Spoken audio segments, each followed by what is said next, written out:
श्रीमद् भगवत गीता, दुनिया के सभी सवालों के जवाब। Welcome to success kingdom. दोस्तों, सभी धर्मों में हुए अवतारों के अनुसार ऐसा केवल श्री कृष्ण भगवान का कहना है कि वे साक्षात ईश्वर हैं। परंतु कुछ दिन पहले मेरी एक प्रोफेसर से श्रीमद् भगवत गीता पर बातें हुई और उनका ये कहना था कि श्री कृष्ण भगवान हो ही नहीं सकते। धर्मों में बताए हुए व्याख्या के अनुसार ईश्वर तो निराकार, अजन्मे, अतुल्य और अमर होते हैं। तो जब श्री कृष्ण भगवान ने माता देवकी की कोख से जन्म लिया और वे मर भी गए, तो श्री कृष्ण भगवान कैसे हुए?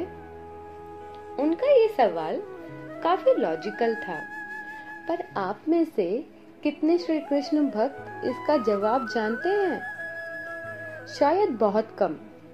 ऐसा इसलिए है क्योंकि हम सब दूसरों के बताए भक्ति मार्ग पर चलते हैं और ज्ञान मनुष्य हमेशा अपनी परिस्थिति और बुद्धि के अनुसार ही ग्रहण कर पाता है। पर इसका जवाब था मेरे पास, क्योंकि भगवत गीता पढ़ना मुझे बेहद पसंद है। गीता के अध्याय 4 में श्री कृष्ण ने अर्जुन को बताया है कि मैं अजन्मा अविनाशी स्वरूप तथा समस्त प्राणियों का ईश्वर होते हुए भी अपनी प्रकृति को अधीन करके अपनी ही योग माया से प्रकट होता हूँ।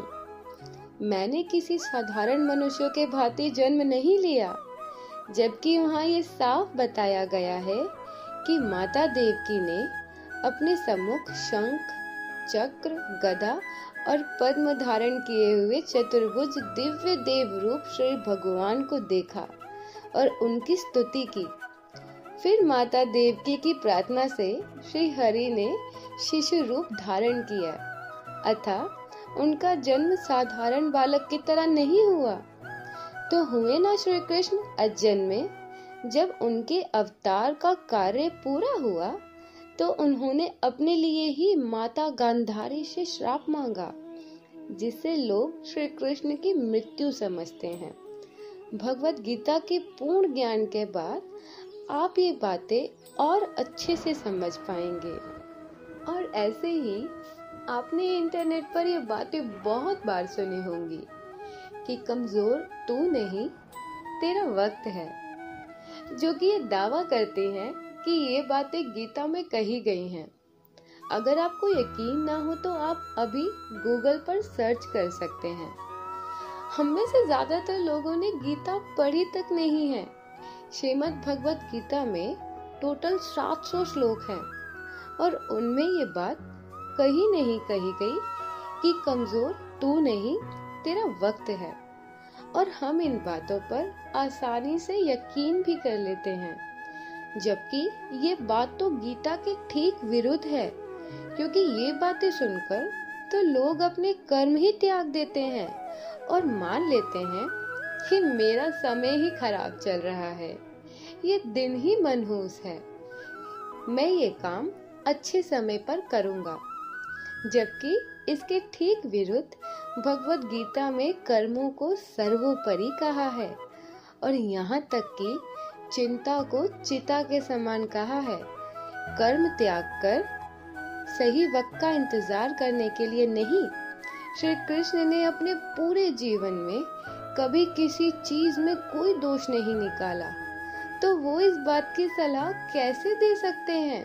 क्या आपको पता है कि आज की हमारी मॉडर्न जनरेशन जहां ब्रिटिश कल्चर को फॉलो करने में लगी है, वहीं आज से लगभग 235 साल पहले अंग्रेजों ने हमारी पूजनीय ग्रंथ श्री गीता को इंग्लिश में ट्रांसलेट किया था। इसको ट्रांसलेट करवाने वाले व्यक्ति का नाम था चार्ल्स डिकेंस। अंग्रेज तो पहले ही हम पर राज कर रहे थे, तो उन्हें ऐसी क्या नौबत आ पड़ी जो उन्होंने हमारे ग्रंथ को 235 साल पहले ही ट्रांसलेट करवा लिया। उन्होंने सफलता के सभी राज जान लिए थे और हम उन नकली ब्रिटिश कल्चर को फॉलो कर रहे हैं। और क्या ये आप जानते हैं, महाभारत में कुल 18 बुक्स हैं, जिनको हम 18 पर्व के नाम से जानते हैं। गीता के कुल 18 अध्याय। महाभारत का युद्ध भी 18 दिन तक चला था। जरासंध का 18 बार आक्रमण। इसी तरह 18 अंक का हिंदू धर्म में बहुत महत्व है। कुल 18 ही पुराण, उपपुराण और 18 ही धर्मशास्त्र हैं और इनके पीछे का गहरा राज है संस्कृत। संस्कृत में एक वर्णन करता है या का और 8 अंक वर्णन करता है जा का, जिसका अर्थ हुआ जाया। और इसका मतलब है प्रजापति आपको नवरात्रि के शुभ अवसर पर श्रीमद् भगवत गीता के 18 अध्याय 18 दिनों के लिए गीता के सफर पर आमंत्रण करते हूँ। बिना किसी मिलावट, बिना किसी रुकावट और सरल शब्दों में भगवत गीता आप तक पहुँचाने का प्रयास करेंगे और आपके मन में उठे हर सवाल, आपकी जटिल से जटिल समस्याएं का हल आपको भगवत गीता से हम देंगे। ये 18 दिन का चैलेंज है हमारा कि आपके पास पूछने के लिए सवाल ही नहीं होंगे। आपको बस प्रातः काल श्रीमद् भगवत गीता की ऑडियो समरी को ध्यान से सुनना है। मिलते हैं गीता के प्रथम अध्याय में। जय श्री कृष्ण दोस्तों।